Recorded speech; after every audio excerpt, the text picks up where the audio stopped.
आज आप पढ़ोगे सिंपल पेंडुलम।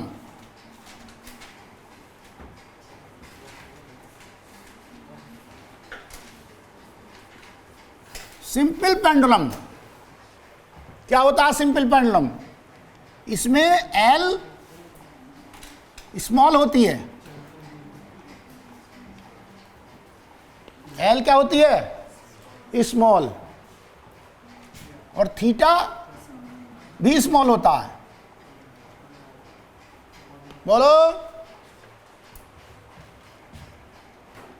थीटा जो है आप less than equal to 10 degree रखेंगे।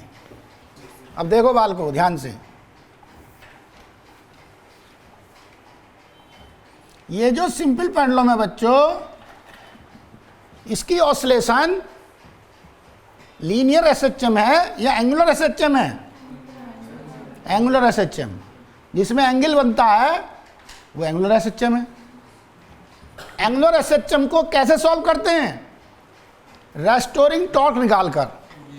और लीनियर को कैसे सॉल्व करते हैं? रेस्टोरिंग फोर्स निकालकर। क्लियर? वैसे तो इसका डायरेक्ट फॉर्मूला याद रखना है, पर थोड़ा सा बता देता हूँ। देखो ध्यान से, ये इसकी लेंथ एल है, ये एंगल थीटा है, और यहाँ पर बच्चों इसका वेट नीचे को एक्ट कर रहा है mg। बोलो, और ऑसिलेशन जो हो रहे हैं वो किसके अबाउट हो रहे हैं? इस पॉइंट के अबाउट। इसे चाहो तो पॉइंट ऑफ सस्पेंशन कह सकते हो, एस कह सकते हो। तो अब ये बताओ, रेस्टोरिंग टॉर्क कैसे निकालोगे? रेस्टोरिंग टॉर्क बताओ भाई। Restoring torque force into perpendicular distance. Force into perpendicular, तो यहां पर केवल यही फोर्स काम करेगा। जो यूज होगा वो केवल ये फोर्स यूज होगा, टेंशन नहीं यूज होगी इस मेथड में। पूछो क्यों?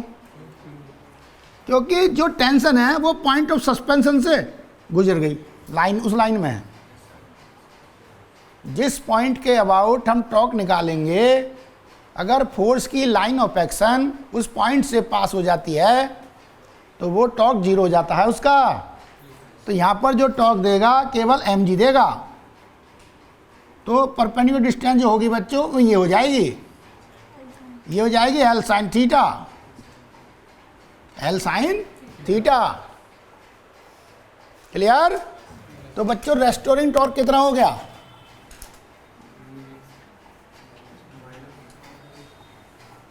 Restoring torque tau equal to minus mg, हाँ भाई, into mg into L sine theta. ये हो गया। अरे हो गया। अब याद रहे, जब थीटा स्मॉल होता है तो साइन थीटा को थीटा लिख सकते हो, लिख सकते हो। Since theta is small, so sine theta equal to theta. Therefore torque कितना हो गया? Minus mgl theta. टॉर्क आ गया, ये आ गया बच्चों। अब आप इससे अल्फा निकालें। अल्फा एंगुलर एक्सेलरेशन, ये होता है torque upon moment of inertia. Torque upon moment of inertia. तो टॉर्क कितना है? Minus mg L theta. Moment of inertia कितनी हो गई? मोमेंट ऑफ इनर्शिया लेनी है इस पार्टिकल की, ml स्क्वायर। तो m से m कैंसिल हो गया, एक l से l कैंसिल हो गया, तो ये आ गया minus g upon l into theta. ये आ गया भाई। तो बच्चों टाइम पीरियड का फॉर्मूला क्या है? टाइम पीरियड इक्वल टू हो गया कितना? 2 पाई अंडर रूट, हाँ भाई, थीटा अपॉन अल्फा का मॉड। ये फॉर्मूला होता है। तो इससे हो गया 2 पाई अंडर रूट थीटा की वैल्यू, थीटा की थीटा, और अल्फा की g upon l into theta. तो इससे आ गया बच्चों 2 pi under root L upon g, ये आ गया। तो ये आ गया बच्चों टाइम पीरियड। ये क्या ये क्लियर हुआ आपके? देखो इधर क्वेश्चन, देखो बालको,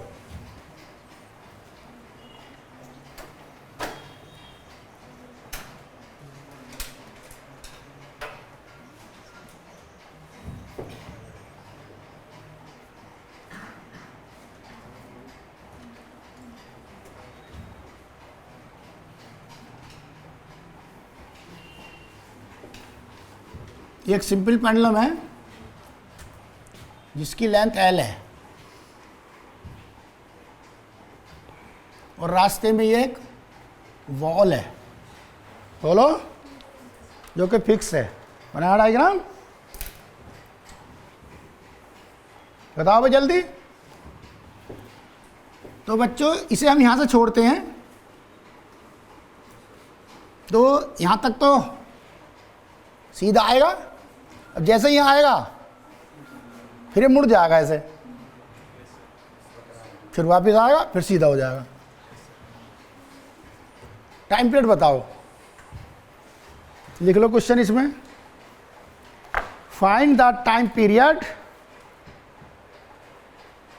of the motion, find the time period of the motion. क्या क्वेश्चन समझ में आया? क्या क्वेश्चन है, दोबारा समझो। यहां पर एक ये बॉल है जो कि फिक्स है, बोलो। यहां पर एक पेंडुलम बना हुआ है जिसकी लेंथ एल है और बॉल की लेंथ 3l/4 है। तो हमें time period of the motion बताना है। क्लियर? ठीक है, सॉल्यूशन करें इसका।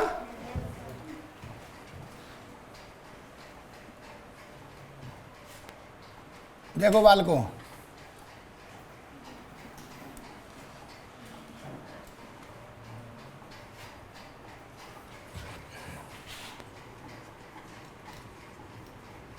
और जब स्मॉल एंगल होता है तो टाइम पीरियड थीटा पर डिपेंड नहीं करता। क्लियर? अगर यहाँ थीटा लिखना भी चाहते हो तो। अब देखो ध्यान से बच्चों, ये लेंथ आपकी कितनी थी? ये 3l/4 और ये कितनी थी? l। क्लियर? अब ये जो है बच्चों, ये चलकर यहाँ आ गया, अरे आ गया, तो ये ऐसा हो गया इधर को।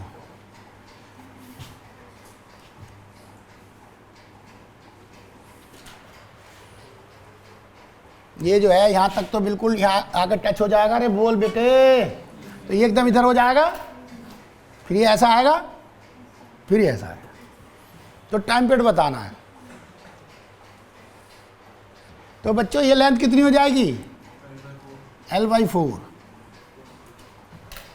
क्या क्वेश्चन समझ में आ रहा है? देखो अब ध्यान से समझो। पहले ये यहाँ गया t/4, फिर ये यहां गया t'/4, फिर ये यहां आया t'/4, फिर ये यहां आया t/4।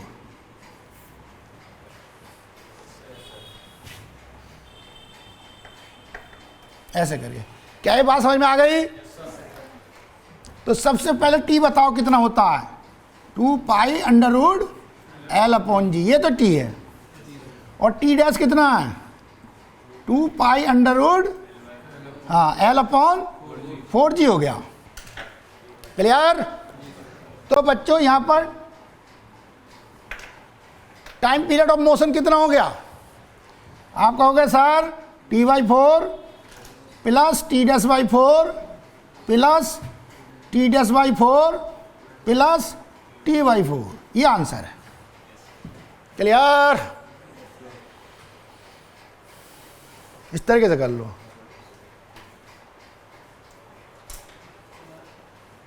कर लोगे सॉल्व? ये है इसका तरीका।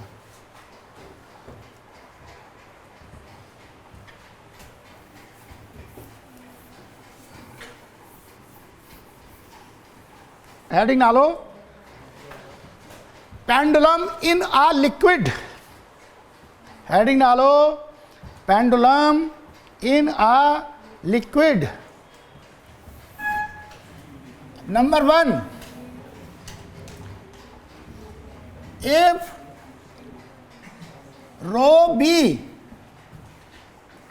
greater than rho l, density of the body या bob greater than density of liquid,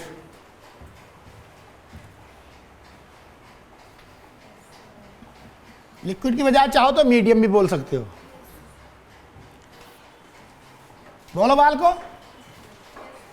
देखो कैसे सॉल्व करेंगे इन क्वेश्चनों को। इनका एक तरीका बनाएंगे। पूछो क्या? जो फॉर्मूला होता है ना, T equal to 2 pi under root L upon g. T equal to 2 pi under root L upon g. तो उसे G इक्विवेलेंट कर देंगे। अब क्या कर देंगे? G equivalent. जिनमें केवल G बदलेगा तो G इक्विवेलेंट कर दो। क्लियर? इसमें बदलेगा क्या? इफेक्टिव G तो बदलेगा, तो बाकी सब वैसा ही रहने दो। G इफेक्टिव निकालते रहो, इसमें रख देंगे सिंपल पेंडुलम में। बाकी ज़्यादा की जरूरत ही नहीं है हमें। क्लियर? अब देखो ध्यान से, ये यहां पर मीन पोजीशन है। क्या है ये? Mean position. तो अब क्या करते हैं हम इसमें? मीन पोजीशन पर टेंशन निकाल लेते हैं, या नेट फोर्स निकाल लेते हैं, या अपरेंट वेट निकाल लेते हैं। इतने नाम है, कोई सा ही बोल दो। क्या समझ में आ रही बात? देखो ये T, इसे हम कहेंगे टेंशन। इस समय क्या कहेंगे? टेंशन। और ये बॉडी है, इसका जो वेट है नीचे लगेगा mg, लगेगा mg। और इसमें अब थ्रस्ट कितना लगेगा? ऊपर की तरफ। अब थ्रस्ट बताओ बाल को। अरे लग गया। अब देखो बाल को, इन मीन पोजीशन जो होती है हमेशा इक्विलिब्रियम पोजीशन होती है। अरे मीन पोजीशन में क्या खास बात होती है? वहां पर नेट फोर्स 0 होता है मीन पोजीशन पर। Clear? Mean position equilibrium position भी है। अरे कुछ बात समझ में आ रही है आपके? तो देखो इसमें इन इक्विलिब्रियम पोजीशन, देखो बाल को, नेट फोर्स 0 होना चाहिए। ऊपर के फोर्स बराबर नीचे के force. U plus T equal to mg। तो बच्चों इससे T कितना आ गया? mg minus U। mg। तो बच्चों अब थ्रस्ट निकालना जानते हो? बॉडी के मास को बॉडी की डेंसिटी से डिवाइड कर दो। कहो कर दिया।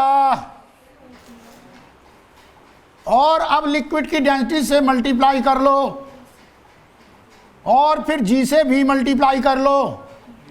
तो इस प्रकार से ये अब थ्रस्ट आ जाएगा। अब थ्रस्ट क्या होता है? Weight of liquid displaced. अब थ्रस्ट क्या होता है? Weight of liquid displaced by the body. तो मैंने क्या किया? बॉडी के मास को बॉडी की डेंसिटी से डिवाइड कर दिया। इसका मतलब बॉडी का वॉल्यूम आ गया, और बॉडी का वॉल्यूम जितना होता है उतना ही तो लिक्विड डिस्प्लेस करेगा। यानी ये लिक्विड डिस्प्लेस का वॉल्यूम आ गया। तो अब लिक्विड की डेंसिटी से मल्टीप्लाई कर दिया, तो अब ये लिक्विड डिस्प्लेस का मास आ गया। अब आपने G से मल्टीप्लाई कर दिया तो अब ये क्या आ गया, लिक्विड डिस्प्लेस का वेट आ गया, यानी अपथ्रस्ट आ गया। क्लियर? तो अब इसे देखो, ऐसे लिखो 1 minus rho L upon rho b into g, ये आ गया।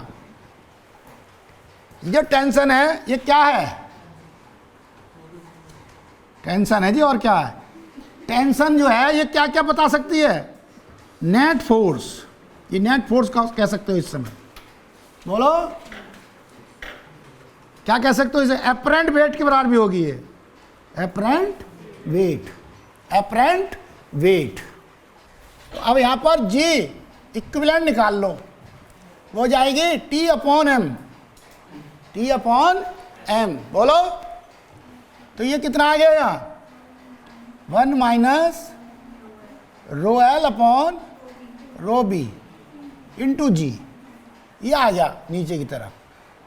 तो बच्चों इसलिए टाइम पीरियड कितना आ गया, ये आ गया 2 pi under root L upon 1 minus rho L upon rho b into g, याद कर लो। अब लिखो number 2, if rho b equal to rho l then time period equal to क्या होगा, इनफाइनाइट, इनफाइनाइट। अरे आ जाएगा क्या, ऊपर वाले फॉर्मूले से सोच लो, जो फॉर्मूला निकाला है अभी। टाइम पीरियड इनफाइनाइट का मीनिंग होता है नो ऑसिलेशन, नो ऑसिलेशन। अरे बोलो वाल को, नो ऑसिलेशन। देखो भाई नंबर 3, नंबर 3 देखो, if rho B less than rho L, rho B less than rho L, इसमें देखो क्या काम होगा, इसमें बच्चों जो पेंडुलम होगा वो ऊपर उठ जाएगा लिक्विड में और ऐसे करके जाकर रुक जाएगा। अब क्या करेंगे, ये रुका हुआ है, पेंडुलम कैसे रुकेगा इस केस में, सबसे पहले उसे रुकने दे करो, अगर नीचे रुक रहा नीचे रुकने दो, ऊपर रुक रहा ऊपर रुकने दो, रुकने दिया तो उससे क्या मालूम पड़ जाता है, मीन पोजीशन। पहले उसे रुकने दिया करो,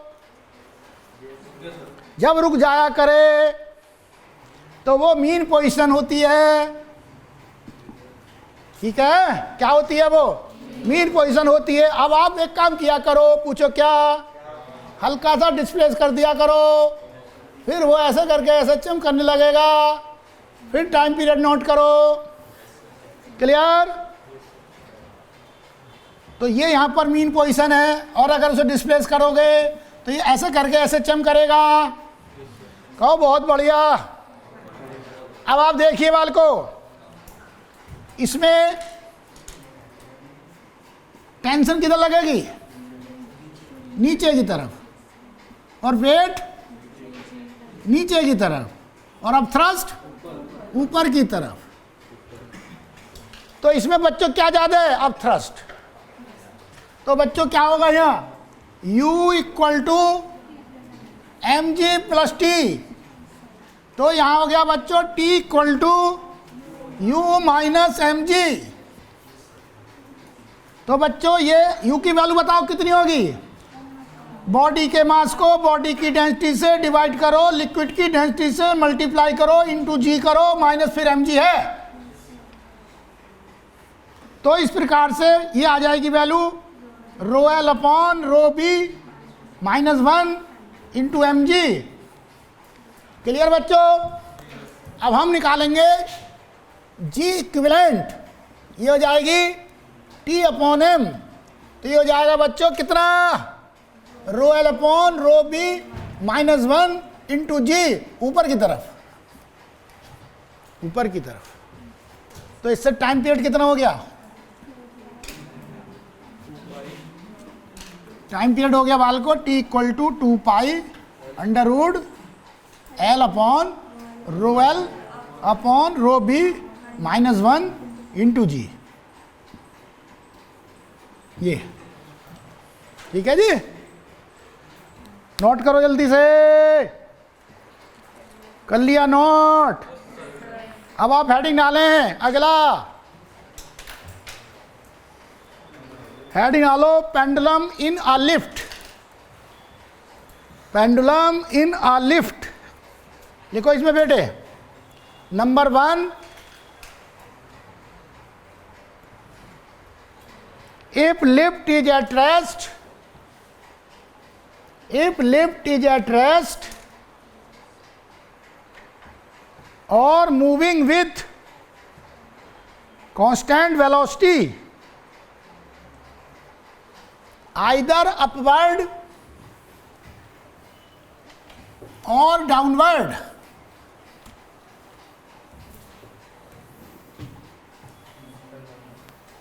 then देखो भाई बाल को ध्यान से सुनो, या तो लिफ्ट क्या है, रेस्ट में है, या कांस्टेंट वेलोसिटी से ऊपर मूव कर रही है, या कांस्टेंट वेलोसिटी से नीचे मूव कर रही है। तो इसका मतलब क्या हुआ, इसका मतलब ये हुआ एक्सेलरेशन 0 है, या तो रेस्ट पर है बोल, या कांस्टेंट वेलोसिटी से ऊपर जा रही है, या कांस्टेंट वेलोसिटी से नीचे जा रही है। इन सभी का मतलब क्या है, a इक्वल टू 0। सभी का मीनिंग क्या है, a इक्वल टू 0। अरे है भाई, तो इसमें जो है, जो ये टेंशन है T बराबर mg होती है, उतनी ही रहेगी, कोई फर्क नहीं पड़ेगा, क्योंकि कोई भी स्यूडो फोर्स नहीं लगेगा यहाँ। यानी टेंशन mg के बराबर ही आएगी जितनी पहले आती थी। देखो कैसे, मान लो ये T है और ये mg है, T बराबर क्या रहेगी, mg रहेगी। तो इसलिए टाइम पीरियड का फॉर्मूला इसमें वही रहेगा, टाइम पीरियड इक्वल टू कितना रहेगा, 2 pi under root L upon g, ये रहेगा, कोई फर्क नहीं पड़ने वाला। बताओ क्यों, क्योंकि इन सभी केसों में टेंशन जो है T mg के इक्वल रहेगी। चाहे तो कांस्टेंट वेलोसिटी से ऊपर ले जाओ, चाहे कांस्टेंट वेलोसिटी से नीचे ले आओ, चाहे रेस्ट पर रखो, टेंशन किसके इक्वल होगी, mg के इक्वल। क्या ये क्लियर है बात। Number 2, if lift is moving upward, if lift is moving upward with an acceleration a, then देखो बाल को ध्यान से समझो, इसमें क्या होगा, लिफ्ट किधर जा रही है, लिफ्ट किधर जा रही है, ऊपर की तरफ, बोलो, ए एक्सेलरेशन से। तो बाल को देखो, ये यहाँ पर बॉब है, तो अब इसमें जो टेंशन है mg के बराबर होगी या बदलेगी, बदलेगी। कितनी हो जाएगी, यहाँ पर टेंशन आ जाएगी mg प्लस 1 इक्वल m, बताओ।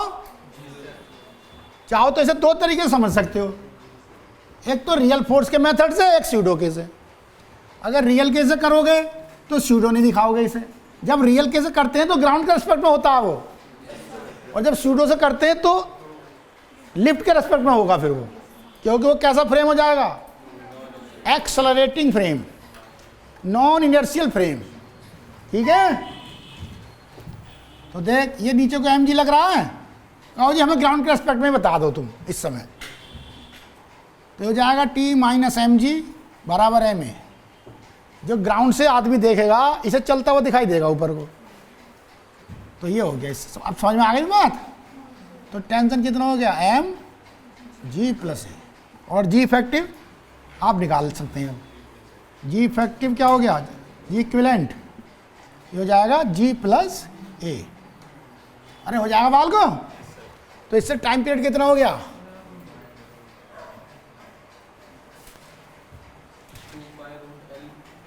हाँ 2 pi under root L upon g plus a. इसमें ऐसा याद रखे करो, जब लिफ्ट ऊपर जाती है तो प्लस हो जाता है, नीचे आएगी तो माइनस हो जाएगा। ठीक, अब लिख इसमें नंबर 3, नंबर 3 में लिख, if lift is moving downward with an acceleration a, with an acceleration a। अब देख इसमें 3 बातें हैं, 3 बातें। Number first, if a less than g, a less than g, a less than g,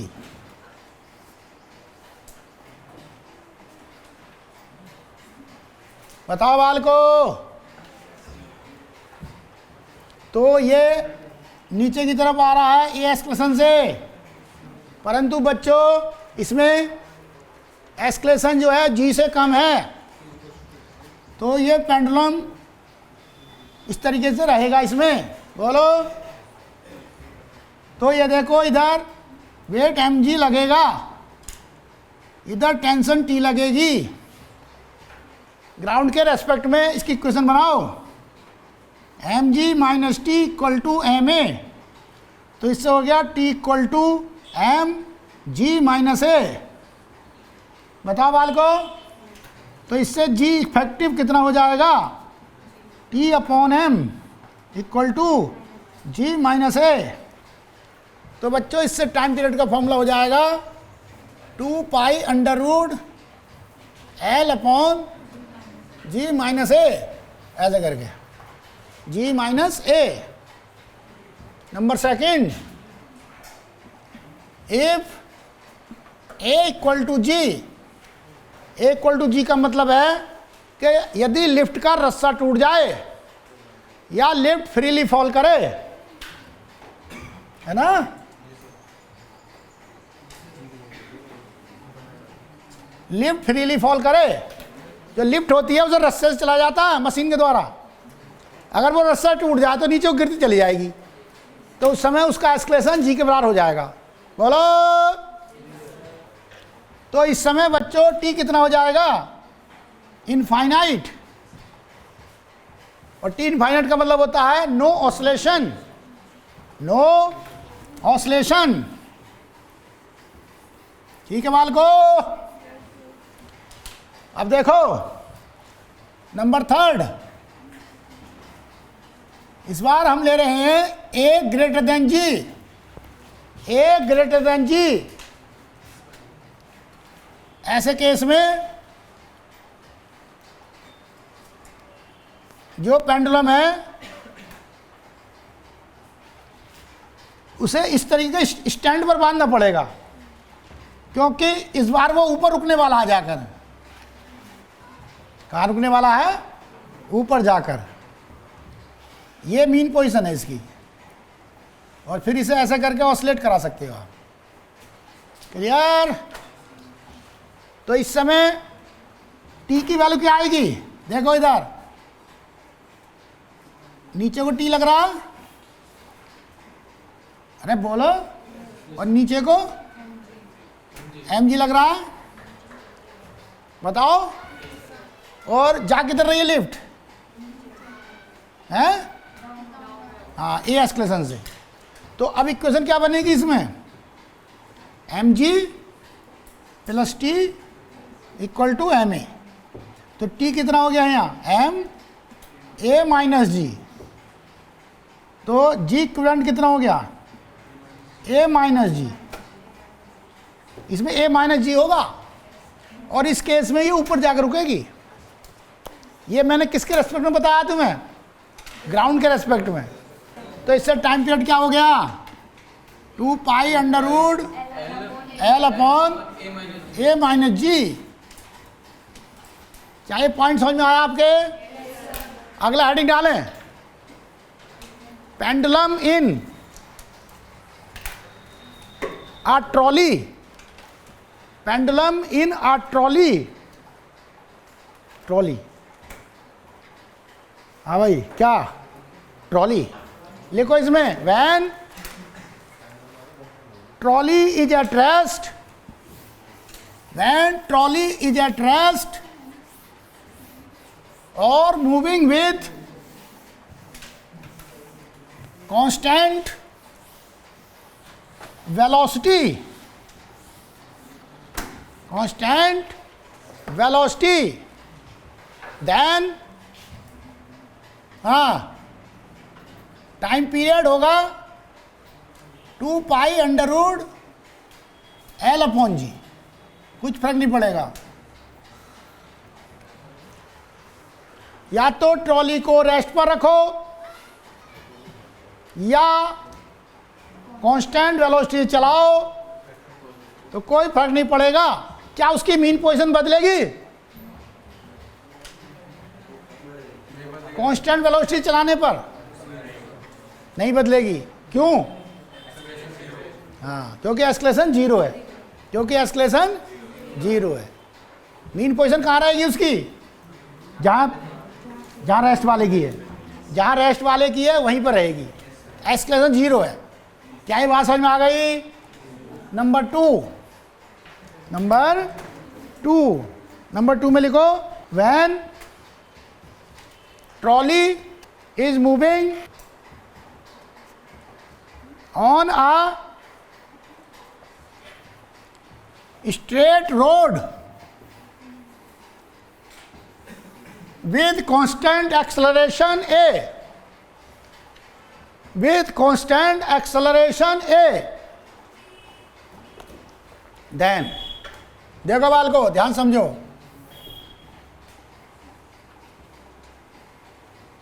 ये है ट्रॉली, ठीक है, और ये ट्रॉली इधर ए एक्सेलरेशन से जा रही है। बताओ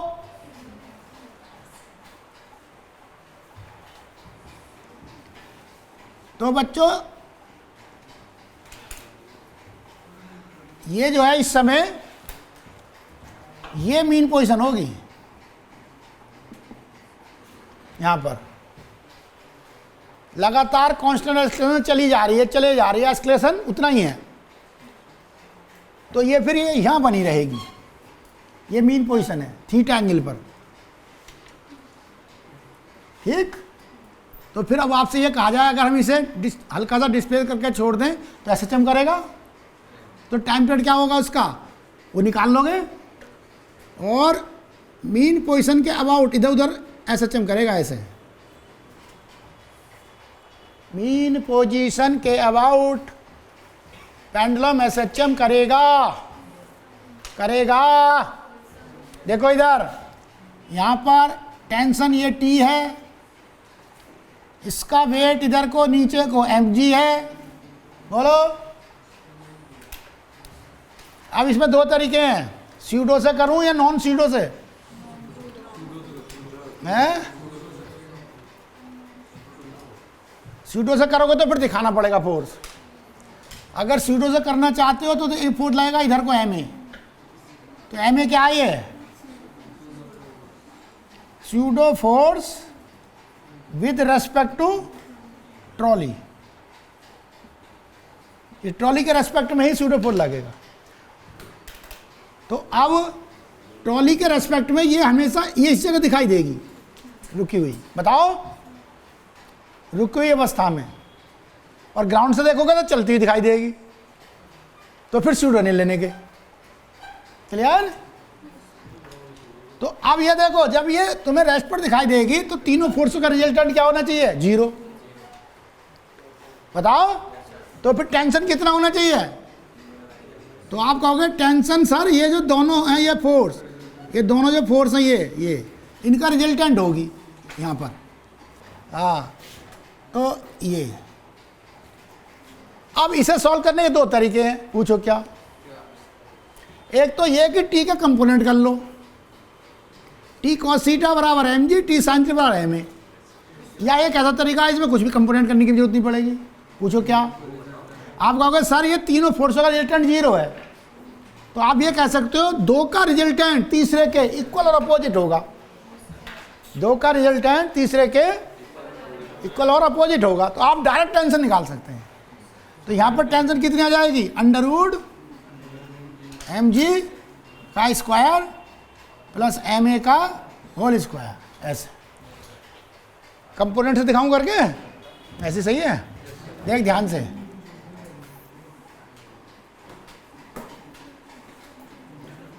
देख जैसे टेंशन है टी, इधर को एम ए है, इधर को एम जी है।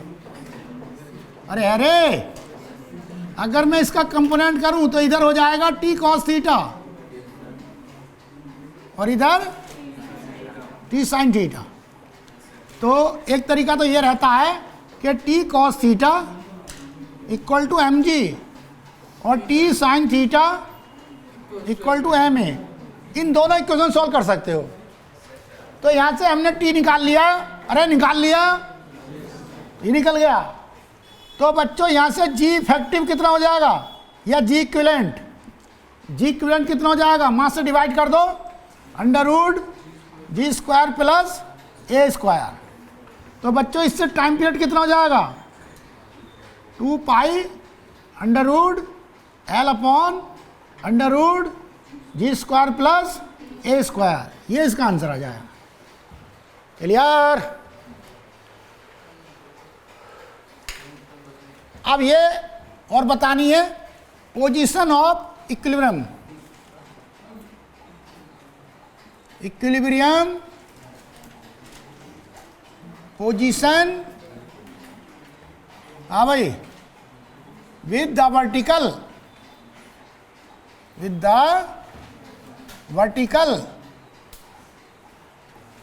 ये हो गया बच्चों। देखो इस ट्राइंगल में से ये थीटा निकाल लो, तो ये हो जाएगा ये लेंथ अपॉन ये लेंथ। तो कितना हो जाएगा? tan theta equal to M a upon M g. एम से एम कैंसिल हो गया, theta equal to tan inverse a upon g. ये आ गया बच्चों। तो ये हमने किस चीज का फायदा उठाया इस समय? इस वाले ट्राइंगल का। बोलो कौन से ट्राइंगल का? इस वाले ट्राइंगल का। या आप उस तरीके से भी कर सकते थे। Number 3, when trolley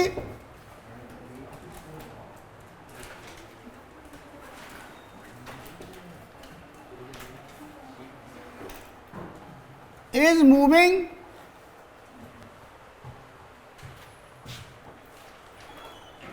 on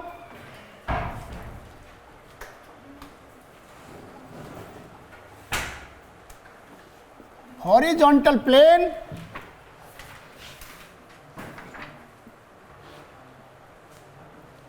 in a circle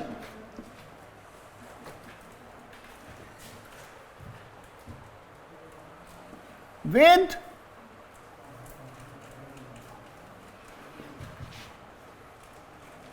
constant speed, with constant speed, then clear?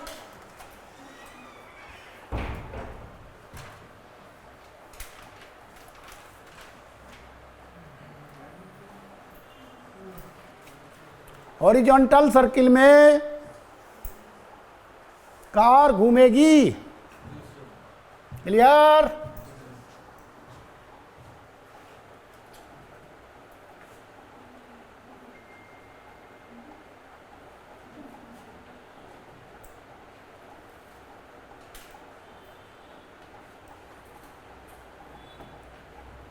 ऐसा करके घूमेगी। समझ में आई भाई बात?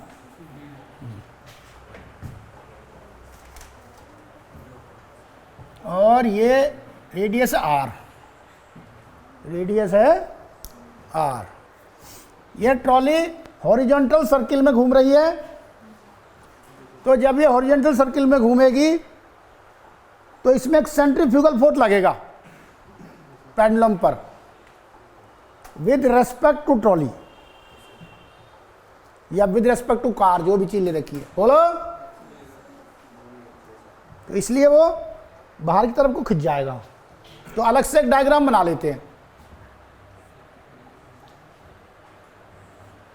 यहां आ जाएगा पेंडुलम। सपोज करो थीटा एंगल से बाहर की तरफ को चला गया, तो ये हो गया यहां पर M V square upon R, M V square upon R. ये क्या चीज है? सेंट्रीफ्यूगल, हाँ भाई, force with respect to trolley. सही है।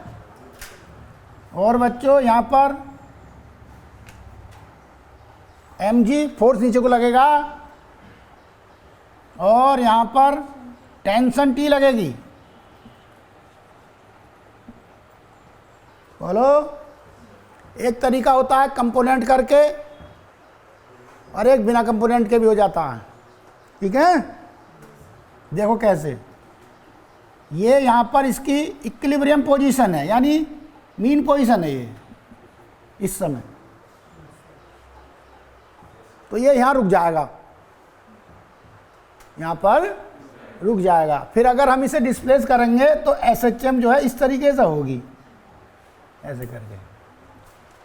ये इक्विलिब्रियम पोजीशन है, यानी मीन पोजीशन है। बोलो।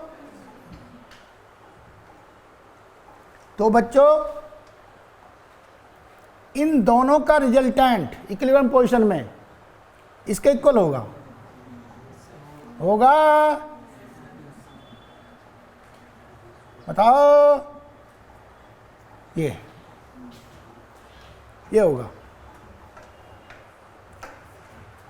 अगर ये एंगल थीटा है तो इसमें कौन सा एंगल थीटा हो जाएगा?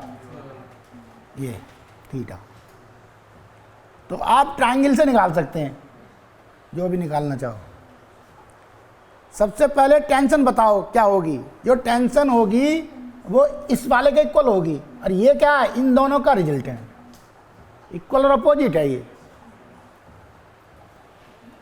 मीन पोजीशन कहाँ होती है? इक्विलिब्रियम पोजीशन पर। मीन पोजीशन कहाँ होती है? इक्विलिब्रियम पोजीशन पर।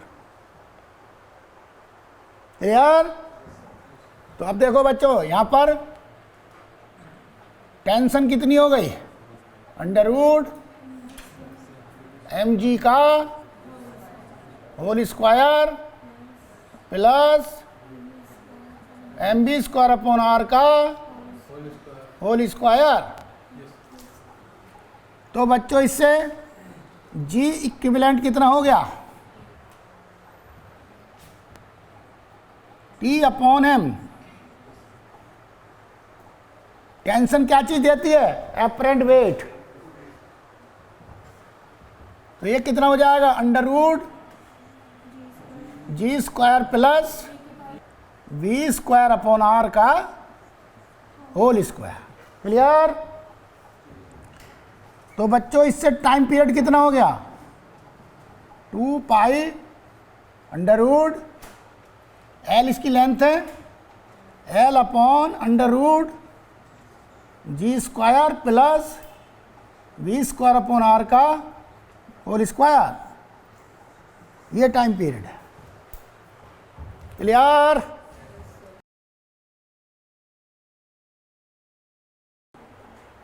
tan theta equal to M V square upon R upon M G. तो इससे थीटा कितना हो गया?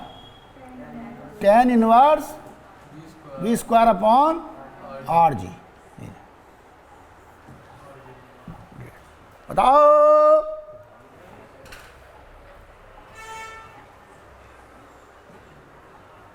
थीटा क्या दे रहा है? Equilibrium position with the vertical,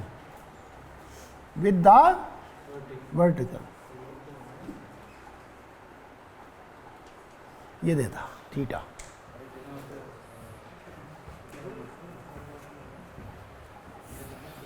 number 4,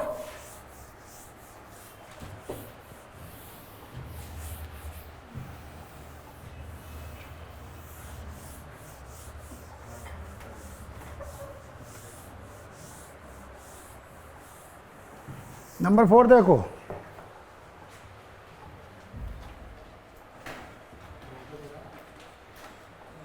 when trolley is moving down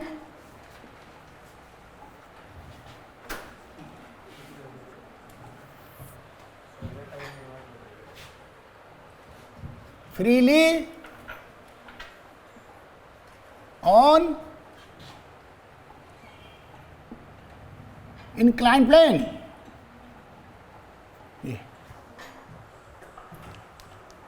ये बहुत ही मोस्ट इम्पोर्टेंट है, ठीक है, याद रखना ये जरूर आता है। बोलो, देखो ध्यान समझो इसे।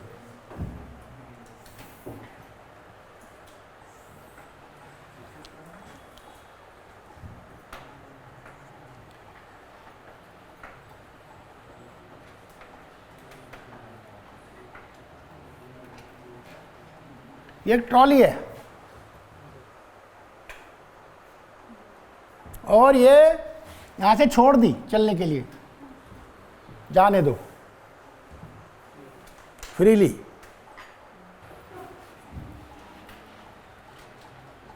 ये जो ट्रॉली है इसका एक्सलेशन क्या है? A G sine theta. क्या है? G sine theta. और बच्चों पेंडुलम जो होगा फाइनली ऐसे रुकेगा, perpendicular to the incline plane, ऐसे रुकेगा। पूछो क्यों? देख, ये इसका वेट नीचे को लगेगा mg, और इसका एक कंपोनेंट इधर हो जाएगा, ये एंगल थीटा हो जाएगा, mg cos थीटा, और एक ये हो जाएगा mg sin थीटा, mg के कंपोनेंट। बोलो, तो ट्रॉली के रेस्पेक्ट में इसमें स्यूडो फोर्स लगेगा ma, और ये हो गया g sin थीटा, तो ये लगेगा mg sin थीटा। क्या है ये? Pseudo force with respect to trolley. ये तो इसका मतलब ये हुआ, इस वाले फोर्स को इसने बैलेंस कर दिया, तो अब केवल कौन सा बचा? mg cos theta. तो सोचने वाली बात यह है कि अब जो टेंशन होगी वो इसके इक्वल होगी। तो यहां पर जो टेंशन हो गई कितनी हो गई? mg cos theta. बोलो बाल को। और यहां पर g इक्विवेलेंट कितना हो गया? g cos theta. क्लियर? और बच्चों टाइम पीरियड क्या हो गया? 2 pi under root L upon g cos theta. ये इसे याद कर लो भाई जल्दी, ये इनफाइनाइट बार आता है सवाल। अब इसमें एक इंपॉर्टेंट पॉइंट लिख ले नीचे। In this case equilibrium position is normal to the inclined plane,